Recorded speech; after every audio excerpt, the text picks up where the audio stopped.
Hey everybody, it's Jen and Shadow again. We are looking for part 2 of our building a cape.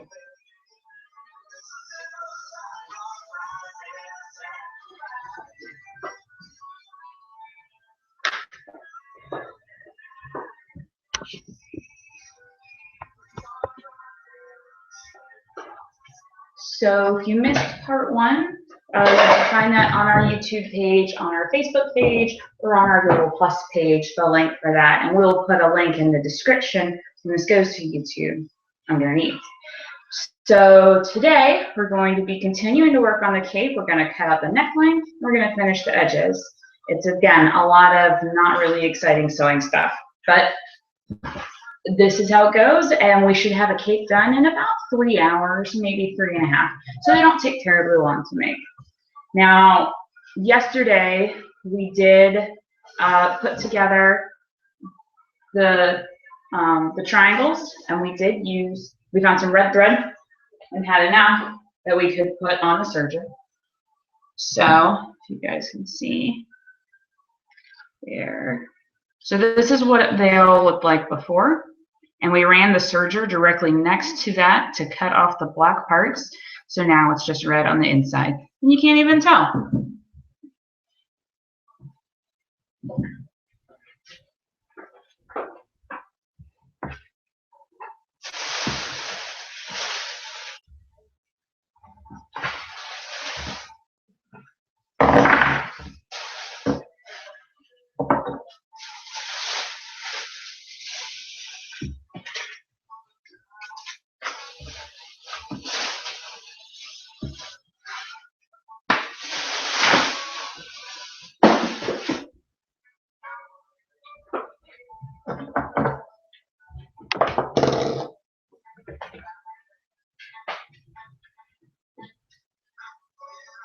So the first thing we're going to do is cut out the neck for the cape.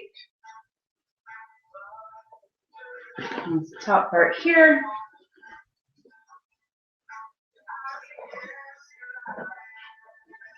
This is my not exact science part.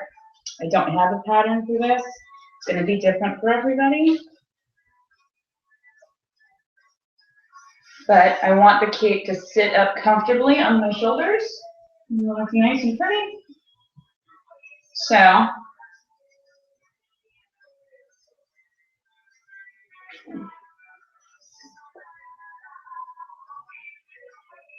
kind of eyeballing to make sure that the edges are even in the front, because that's really the only place that it matters that they match up. So this is where we want it. I've also flipped up, you guys can see. So there's a red. And I'm going to take something to mark the fabric with.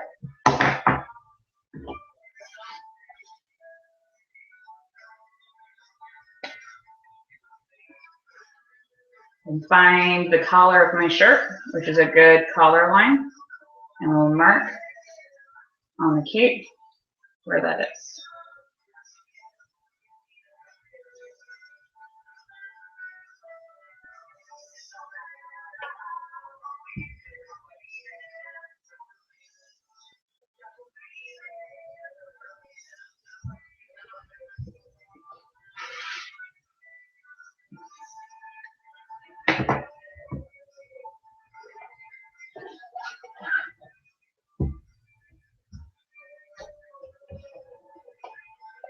So all I did was put a little tick mark right on the side. I have no idea if that's going to show up or not. And that's kind of the lowest point. So now I'll fold it in half, because everything is easier to work with circles if you fold things in half. Then you only have to get half the circle, right?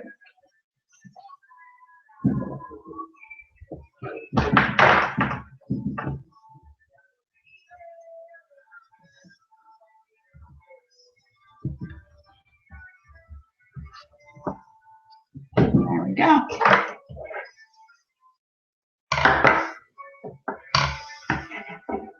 So, just in case I got things wrong, I'm going to start by cutting a little bit higher than where I actually drew, so that if I made it too big to begin with, then it's okay.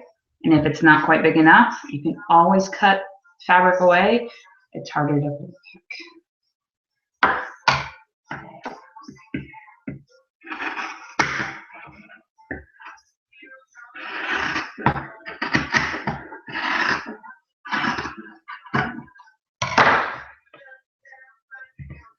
So that's about an inch that I didn't cut down to the line. So, two things, because we also are going to be putting the collar in, we want to make sure we have a seam allowance there too. So let's see how we did.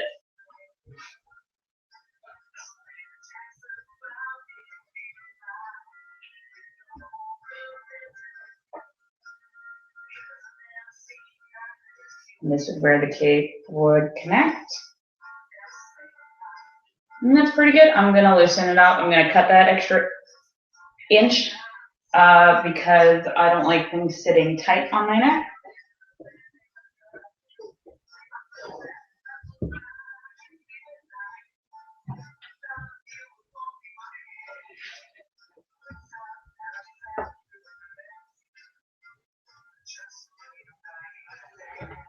Make sure we line up what we previously cut.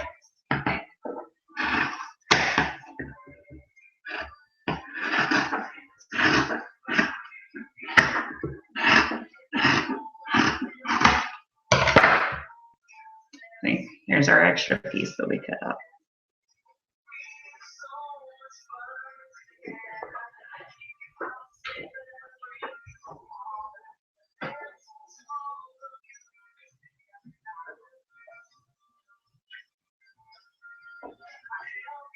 And that will close right there, which is going to be perfect, exactly what we wanted.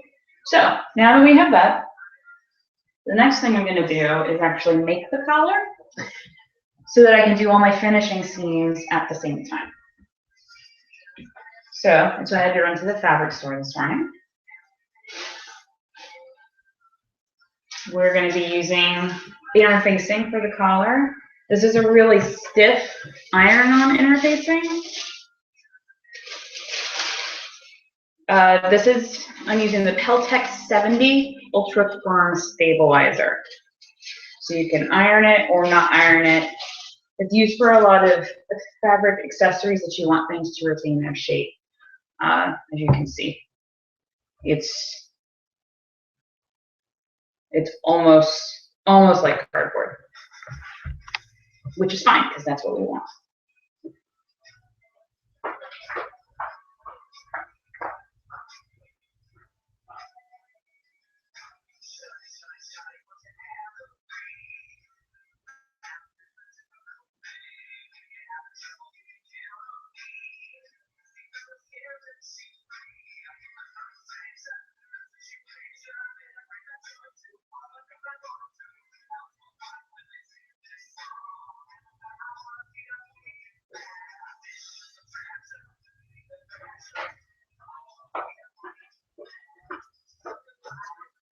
And since I like using patterns as much as possible, I think I found a neck pattern from another project.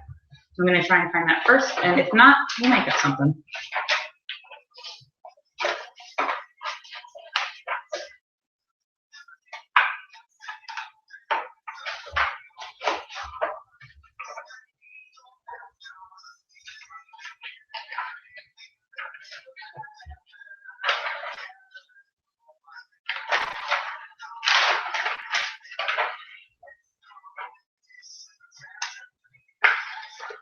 Well, if I have it, it's not in my big book, so that's okay.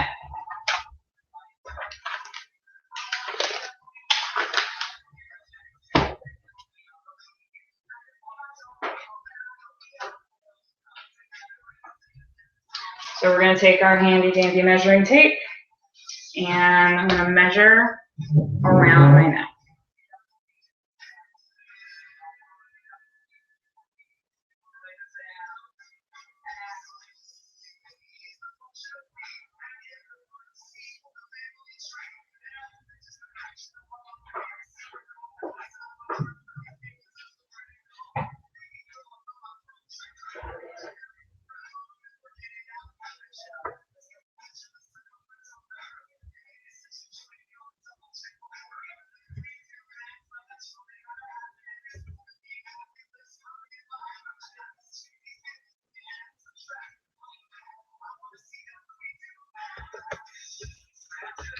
Okay.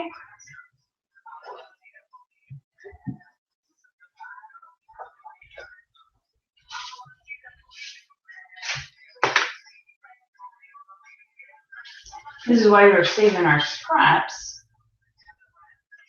We cut that nice 2-inch, 2.5-inch piece off of the bottom. Turns out that is going to be a perfect height that we want, including being able to fold it down for our seam allowance.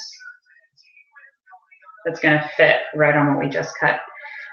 So we're going to do a couple of things, and we can cut pieces together like we did last time.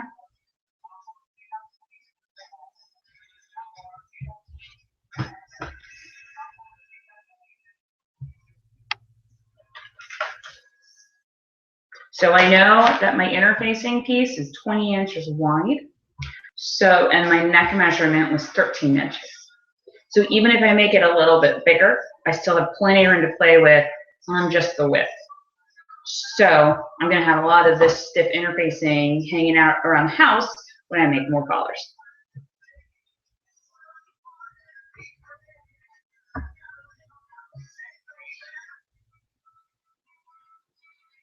And while we're at it,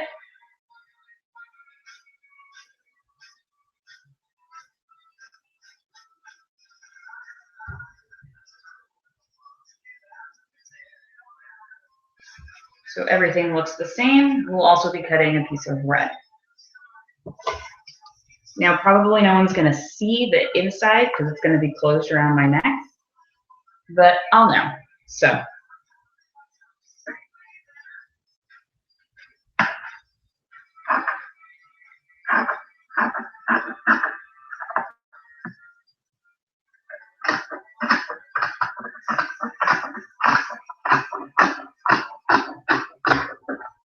and what we're actually going to want to do is, after we cut this piece out, is we'll want to cut the interface actually slightly smaller so that it will fit when we make a pocket.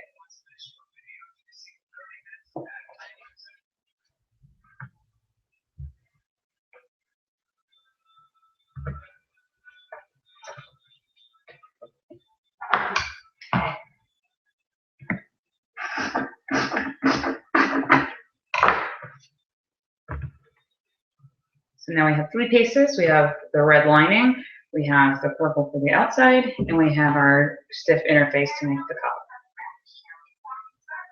So we know that 20 inches is going to be too big.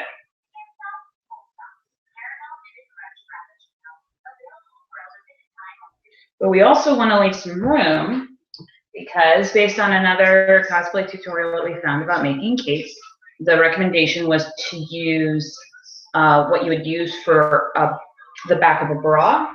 And this is what I got. This is a Dritz, and it is, if you were building a bra or a swimsuit, it has loops. Just trying not to wash it out there. So it's got loops, and it's got the hooks to go as part of the hook and eye. So what we're going to do is put this on the inside of the cape for the neck closure. And I thought that was really clever when she suggested that. So we may have to do that for all our capes now.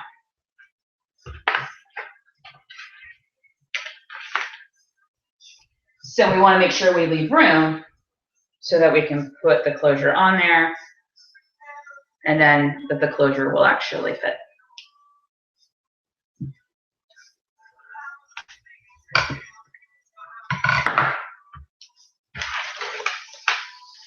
So seam allowances are generally 3/8 of an inch.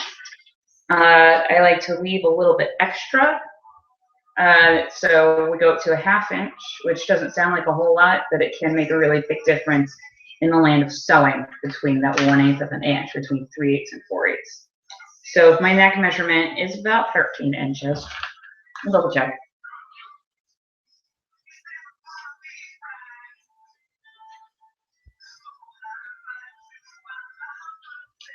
All right, 13.5.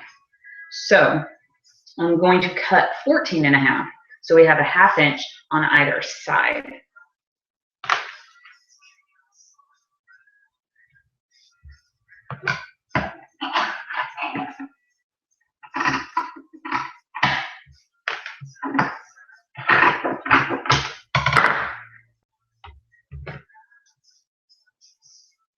Now we're going to set those aside. And I'm going to cut an inch off of the stiff interfacing so that when we sew, we're going to sew these together, we're going to make a pocket basically. And we want the interfacing to fit inside the pocket. So the pocket's going to be an inch smaller than it is because of our seam allowances. When I first started sewing, nobody told me about seam allowances. So I sewed a pair of shorts and didn't leave any seam allowance and sewed right on the edge of the fabric, and they fell apart in about 10 minutes. So I like to spread the good news of seam allowances, just in case.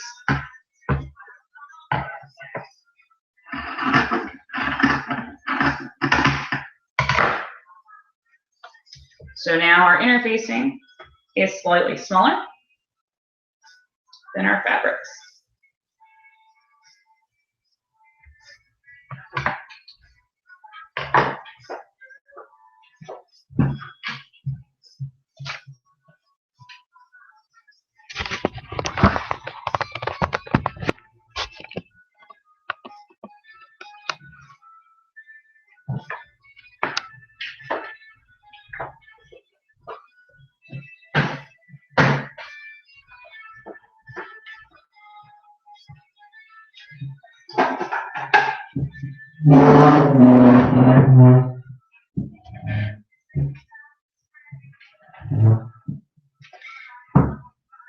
And now I have the favorite, everybody's favorite, watching me on sewing machine.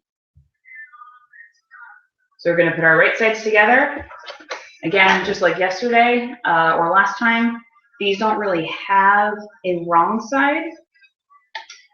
So it doesn't really matter for this particular purpose which sides are going together, but you always want to make sure to put your right sides together.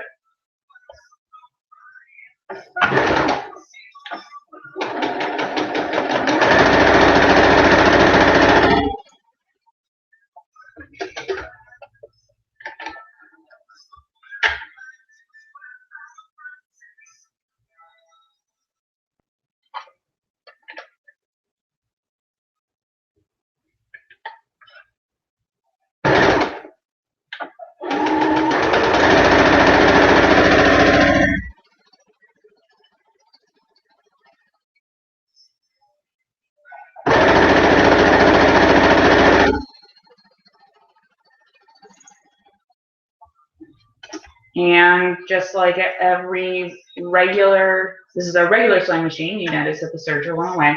And we always want to make sure that we do all the back stitches to make sure that everything is secured.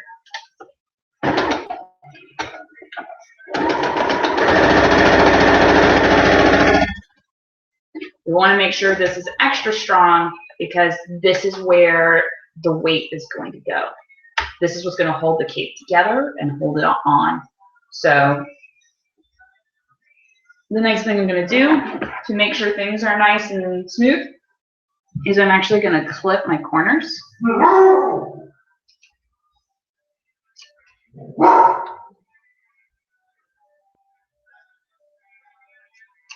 It's not something you have to do, but it can help it lie a little more flat when we turn it right side out.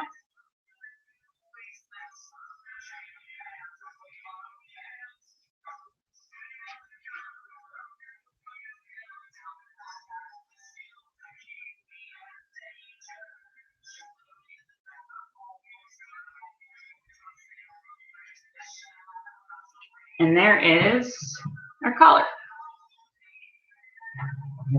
And I know you'll know what I'm going to say next, which is that we're going to iron it.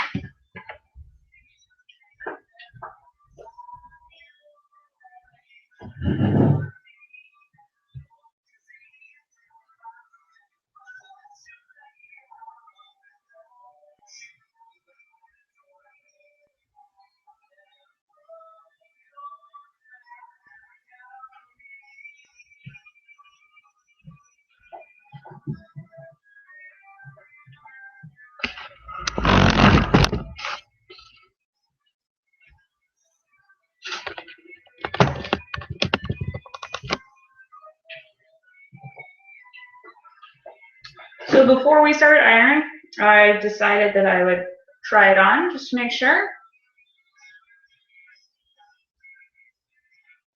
Turns out I cut it too small. So I probably was too small or too generous on my single ounces and didn't leave enough when I cut it.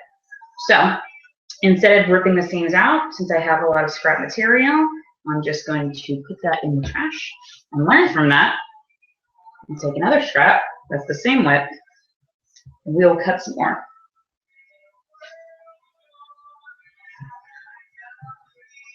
And the lesson here is math is not always my strong suit. And I do a lot of stuff like this where I have to cut and recut.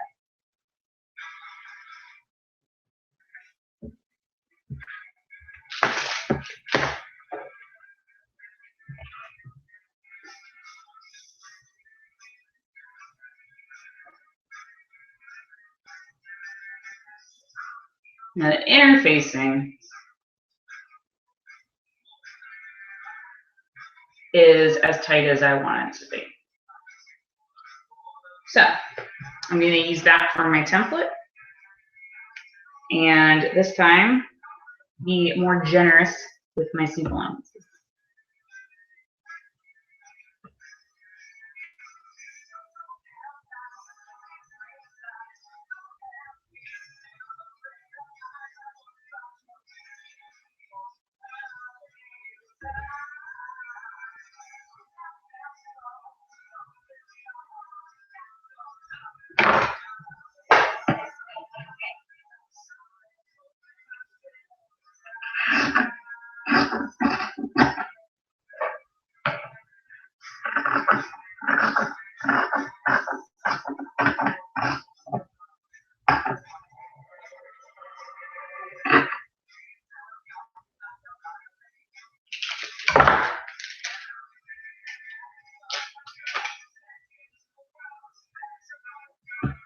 So now we'll do color part 2.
All right, we'll try this again. Flip our corners again. And all I'm doing when I say that is I'm just cutting a little diagonal piece, not quite to the seam.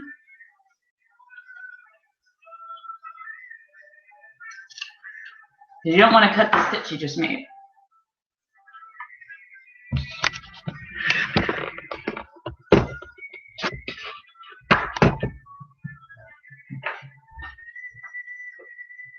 All right, get ready for the moment of truth here. I'm going to turn right side out again.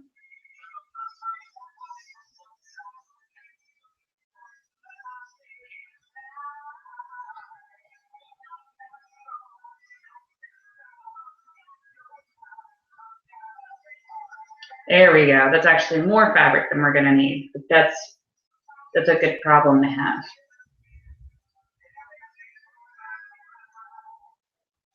All right, so now we're going to pull up our handy dandy ironing board.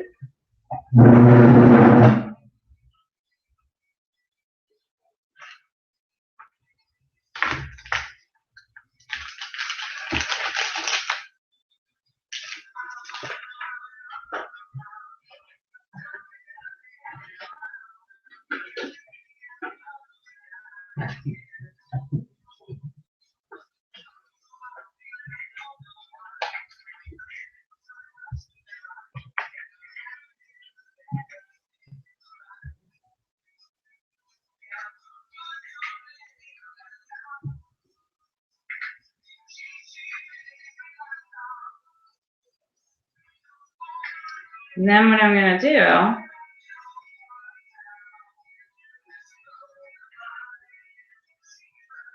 do is, while the iron is warming up, I'm actually going to stitch a little bit closer so that this will fit.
So I just shortened it up a little bit, cut off that extra fabric so it doesn't look bulky.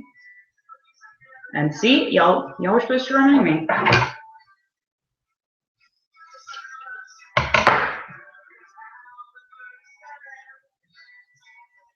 I'm already thinking 2 or 3 steps ahead, so I forget to do small stuff like that sometimes.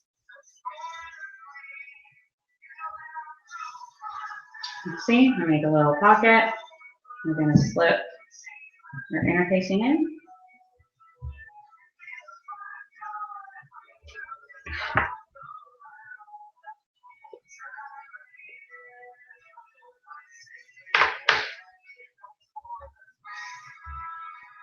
So we're going to iron first, then we'll put the pocket in, and then we'll iron it again.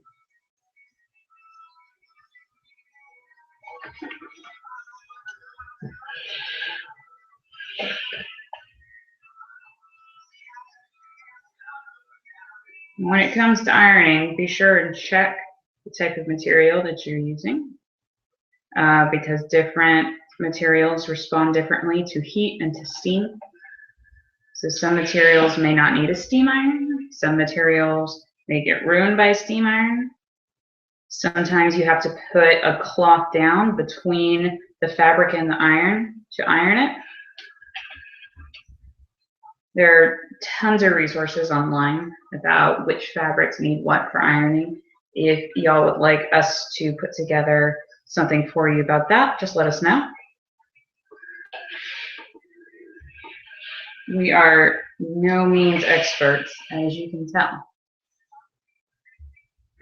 All right, so now it's nice and flat. So now we're going to slip our interfacing in there.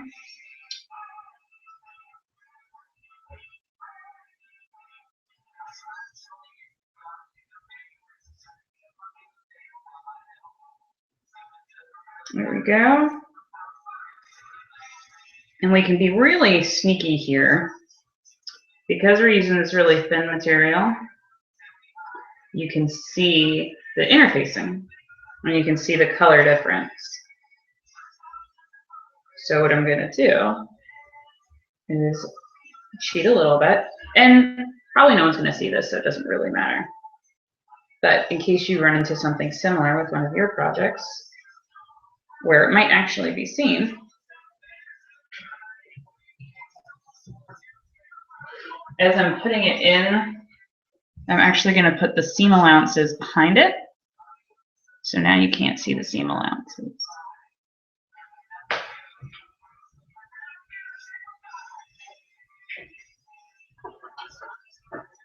Now we're going to take our iron and iron it again.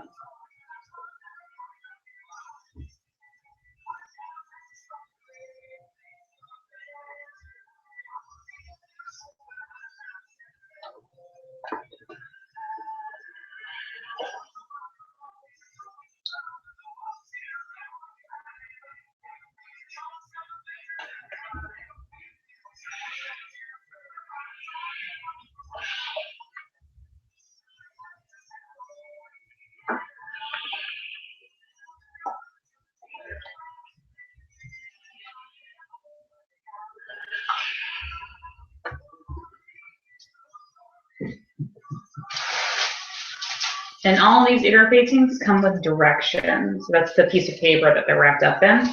And will tell you what you can do. This one talks about what you can use it for and how to use it for sizes.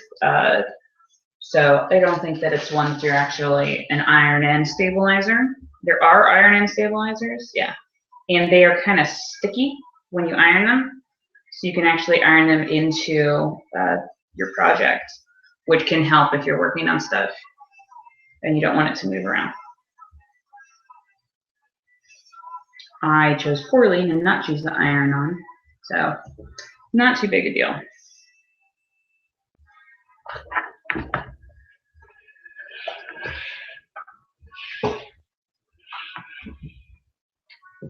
Okay. So that's as flat as it's gonna get.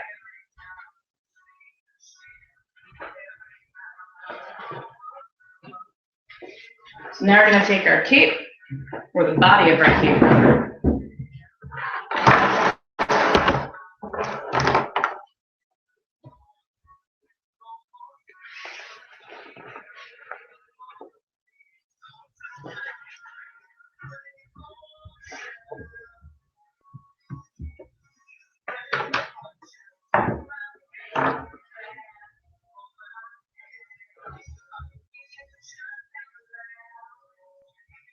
And we're going to put right sides together and we're going to sew it on.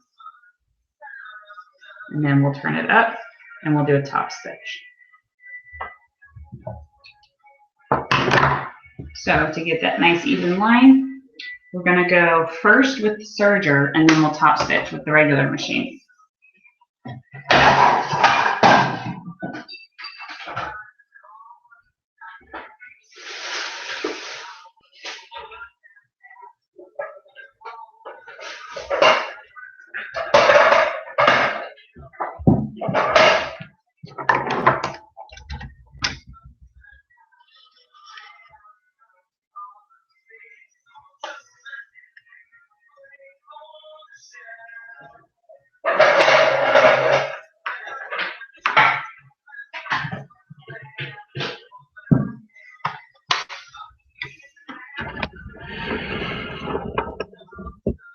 And again, you can totally do this without a serger. It just makes it easier and makes the lines a little cleaner. That's all. So what we're going to do is you will notice that the cape, the neck hole, is much bigger than the collar. So as we're sewing along, we're going to be gathering under our collar so that everything will fit together. We also want to take into account, the plan is to do a double fold. So on the edges, we've got the black serge. And we don't want the black serge on the edges because it won't look finished. So what we're going to do is we're going to fold the black under one time and then fold it under again and then stitch it all the way around. So we want to make sure that when we're doing the collar, that that's already connected. Or that it's already folded under, rather. Because then we're going to run a top stitch all the way up and across the collar so it all looks like it's one piece.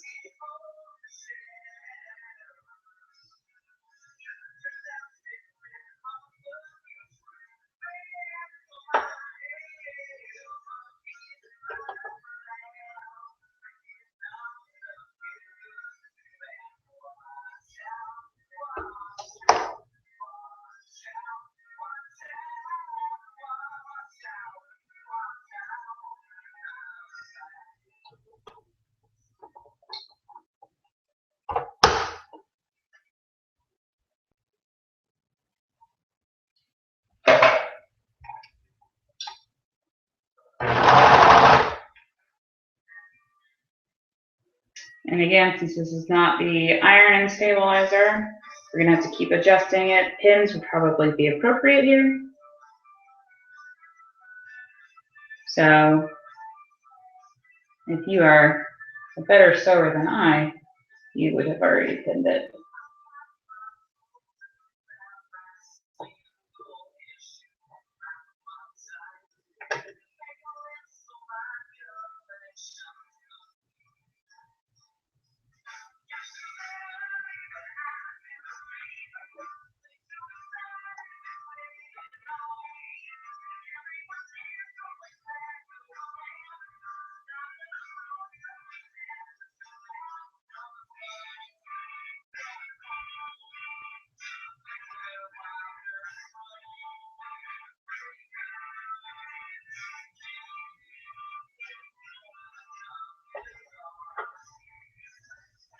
Now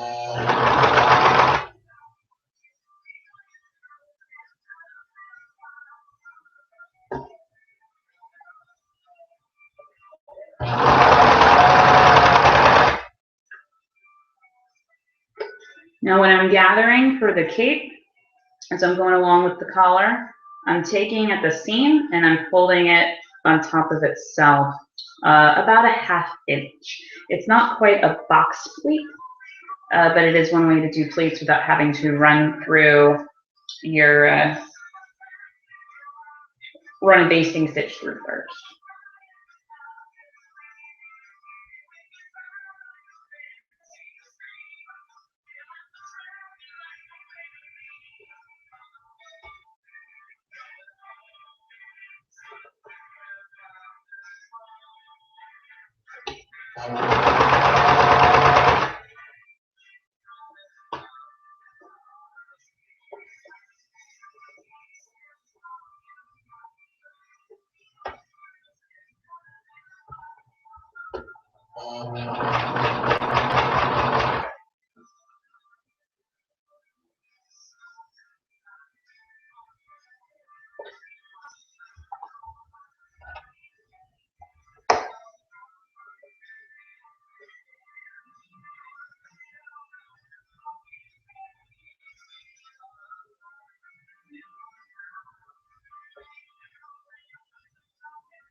So now you see, looks like everything's hot. Here's what the back looks like. There's the collar.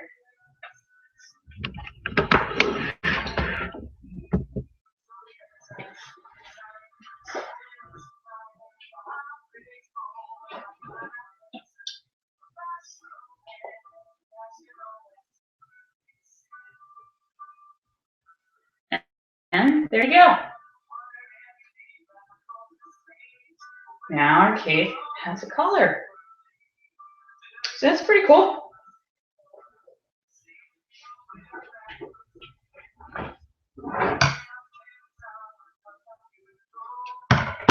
And what I was talking about earlier, you can kind of see here, maybe, how it's been folded under. So the whole red inside is going to have this purple outline, which is fine. And it'll end up looking like that. So the last thing we're going to do before we do all the edges is we're going to even up the bottom.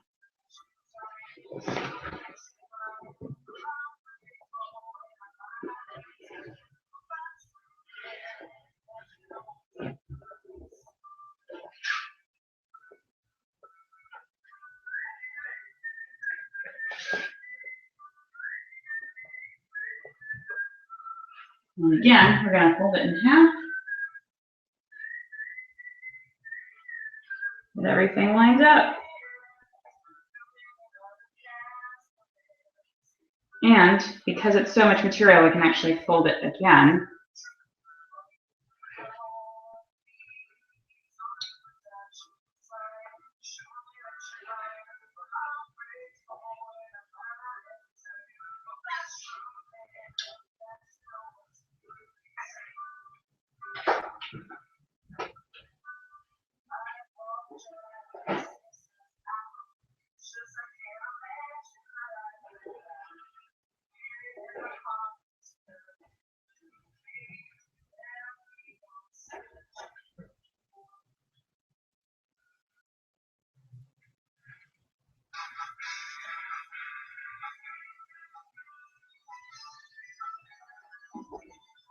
Going old school, laying it out on the floor.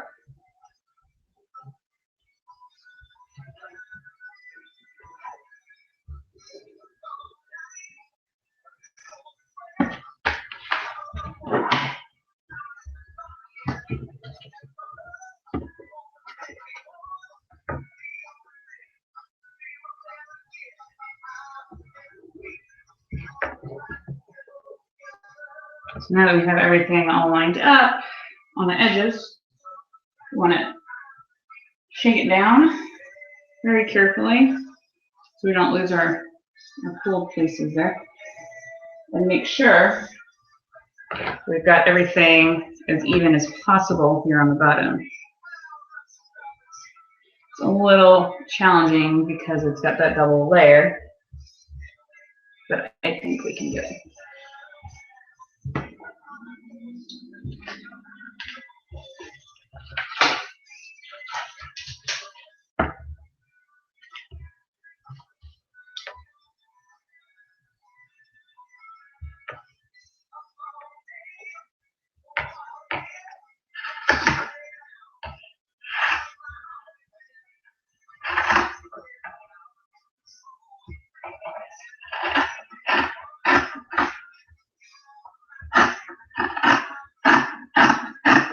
Again, just like yesterday, we're going to be looking for the shortest piece.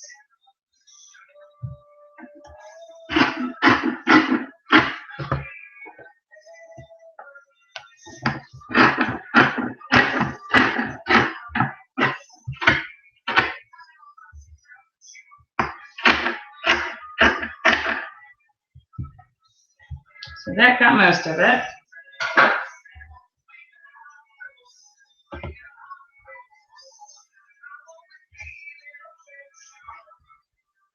And if we flip it over, we'll see there's a little piece that we missed.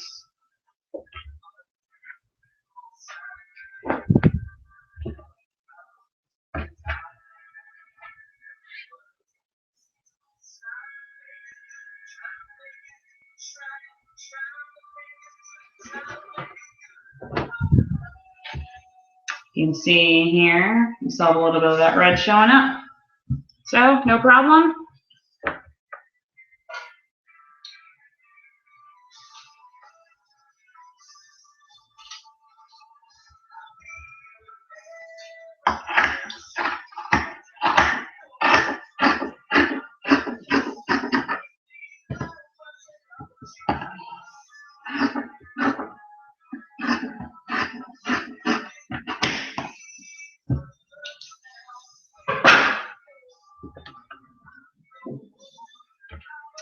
And that looks like that should do it. So let's see.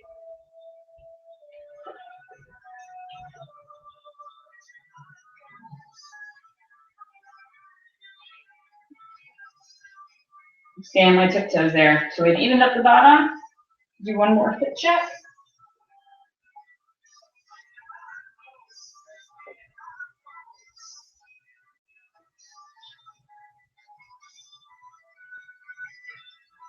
It's still nice and long, so it didn't take away anything from the length of it. So we're good.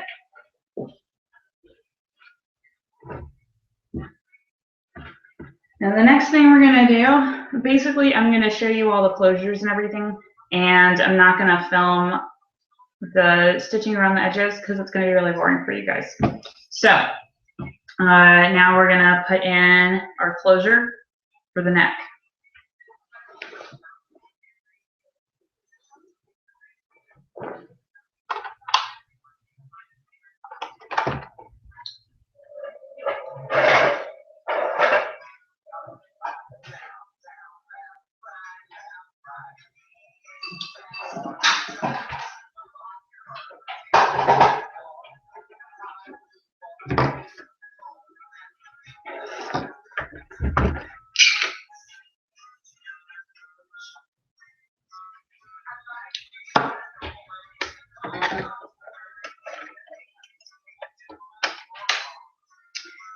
And I was not prepared, so I'm going to go grab an empty bobbin and I'll be right back.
So I've never actually put in one of these before, so you guys get to see exactly what happens when I have no idea what I'm doing.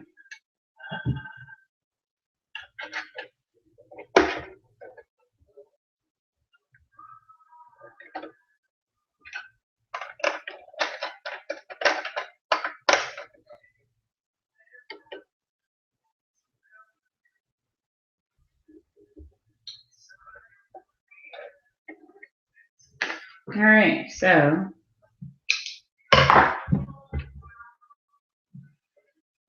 remove hook section, fold new section over end, and hooks on the inside. Okay.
Ah, I got it.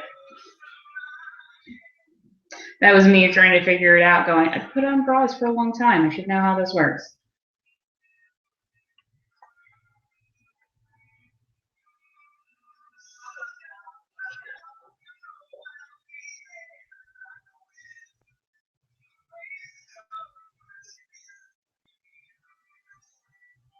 So we don't have any elastic to work with, which is what the directions indicate. This is indicating if you're replacing this on a bra. So what I'm going to do is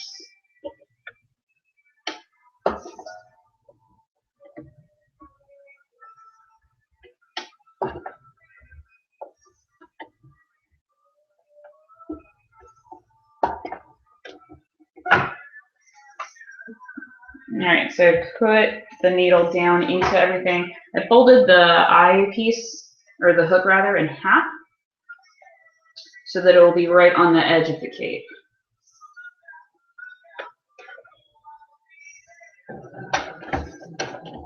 We're going to go very slowly because the presser foot is directly on top of the hooks, and we don't want to damage those, or we'll have to do it all over again.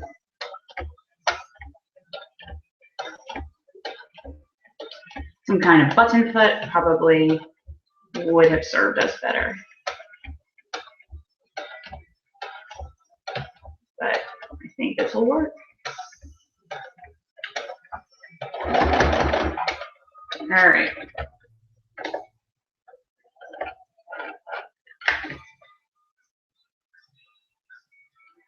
And now you can see we've got our closure.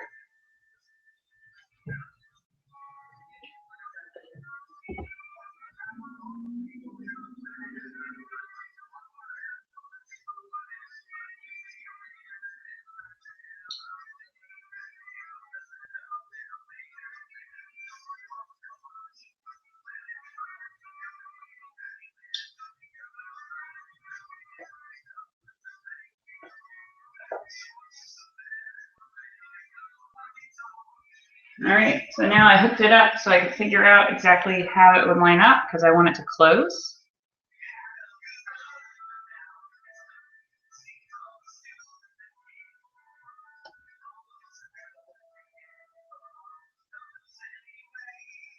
And then I just moved it, so let's do it again.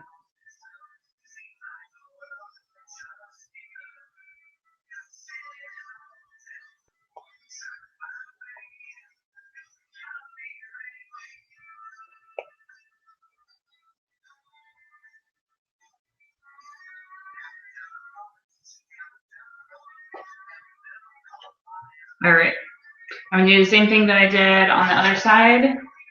There's a little felt piece that I'm gonna fold it over, which may not be the right way to do it, but I want to hide it because they're white. My options were white and white. So I'm gonna do the same thing again.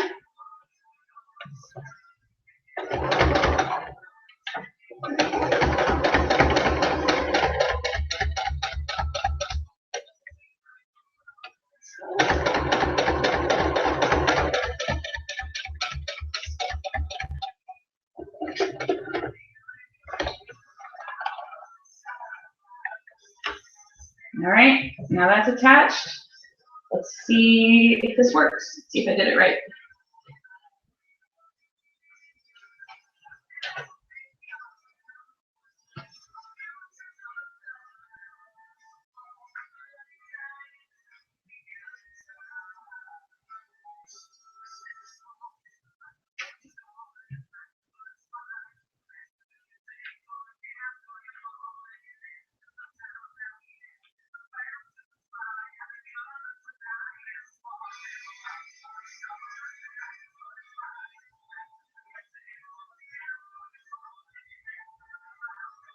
There we go.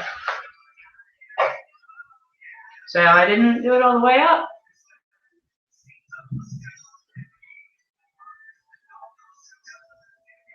There we go. Check it out, guys. I have a cape that's staying on all by itself. Doesn't feel like it's really lighter than I expected it to be. So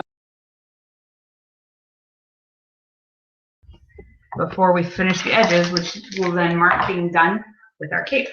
So if you're familiar with the picture that we're going for, and I might make a little cover piece to go on top.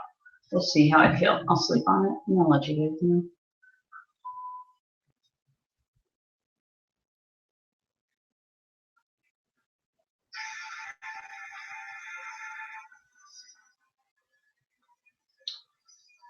So in the pictures of the Wraith, she has sort of a swoopy bit, and we were figuring out how to do that. And I think what I'm going to do is put snaps right here so that it snaps, so it'll be up like this. So I got some, these came actually from the first section, which I never would have thought to look there. And these are magnetic snaps, and they are purple, which trying to match the color scheme going on. And these are snaps where you cut slits in the fabric. And they have these little flanges down here. So you cut the fabric, you put the flange in, and then you fold it with a flat piece. So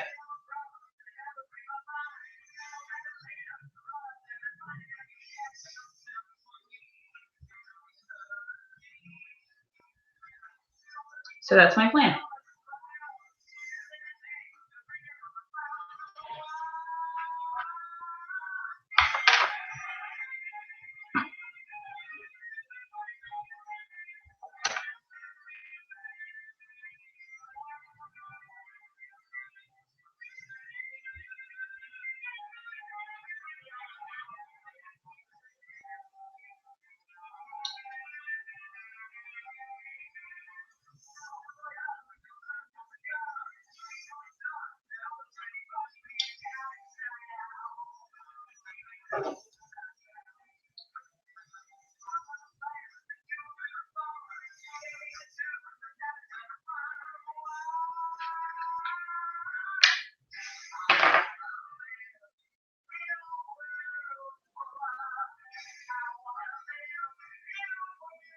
So I'm going to mark on one side where I want it to go, where I want the first half of the snap to be.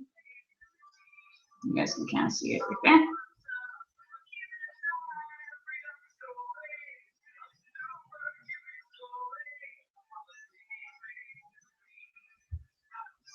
Yep.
As you can see, this is not an exact science. I'm not really sure exactly what I'm doing.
since I always keep safety pin.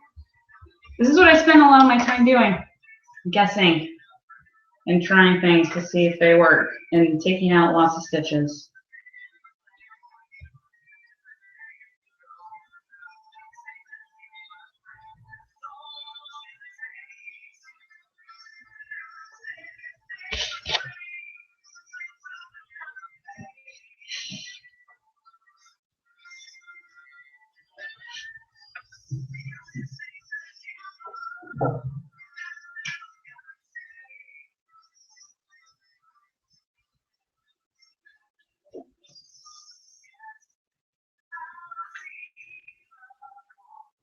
I think that's about cut it, you guys. Yeah, that's exactly it. Thank you, safety pin.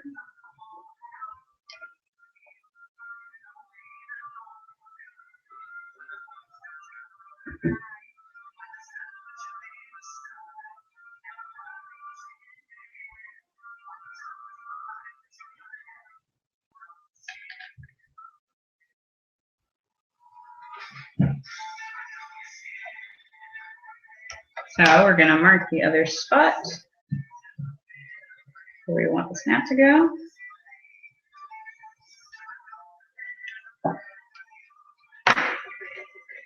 All right. So those are our two marks. And what I'm actually going to try to do, since we already put the lining in there, is see if I can do it without the metal plates.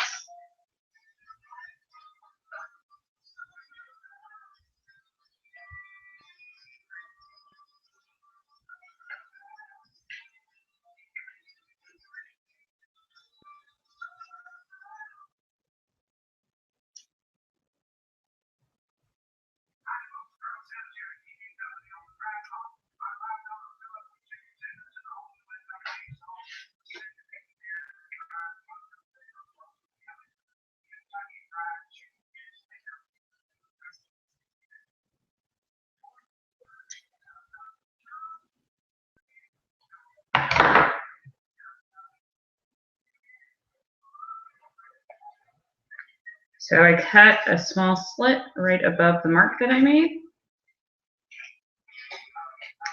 And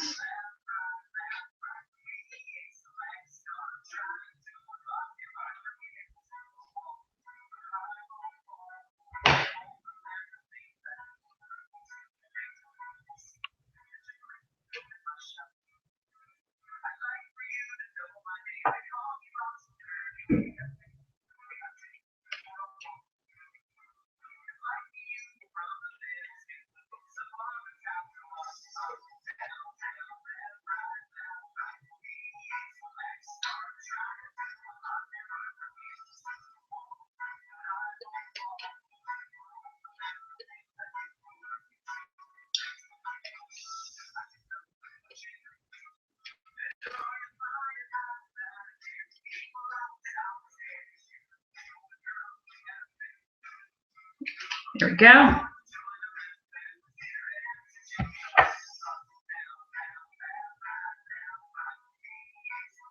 So I put it through the two little cuts that I made.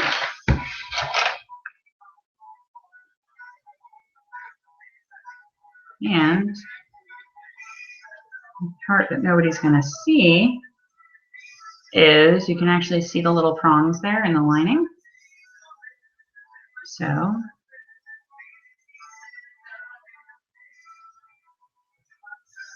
press the prongs open very carefully so you don't damage any of the fabric.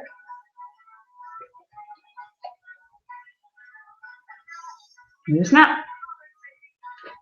I'm not going to show it on the inside. You'd see if you look real close, but that's okay. We'll do the same thing over here and make sure we get the other side of the snap, which is the flat part. These magnetic snaps are really strong. Like I said, they get used for purses, so shouldn't have to worry about whether or not they're going to come out or come apart.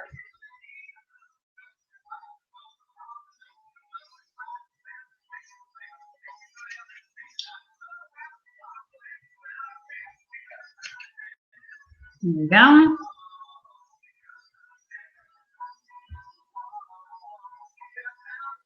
We're going to do the same thing.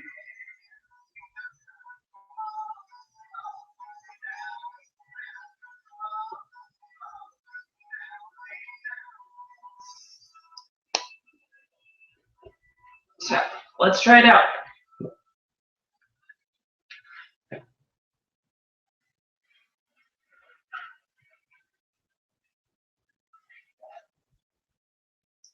Oh, well, in theory it was good. Let's see what happened.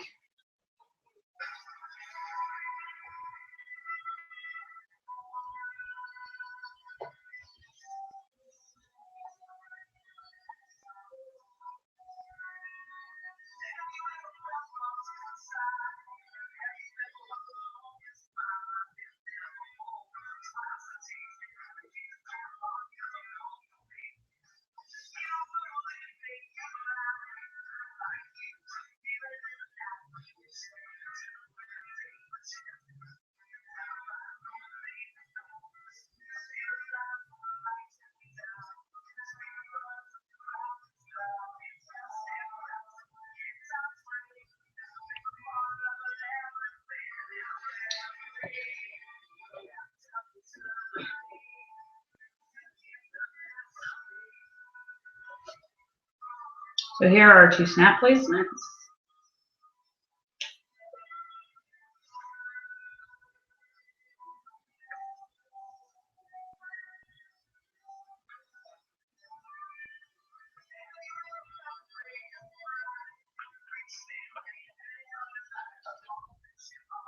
There we go. That's exactly what I wanted. Thank you all for your help.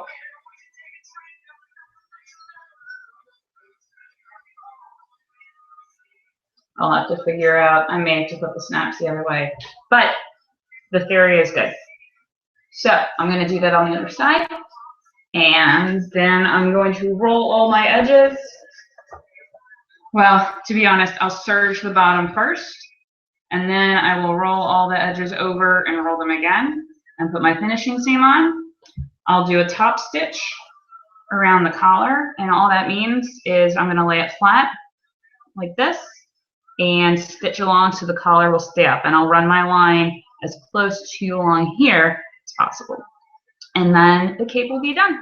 So I'll be sewing for another 15 minutes or so. I'm going to turn off the camera because it's not entertaining at all to just watch me use a sewing machine. If you guys have any questions, drop us a line, let us know.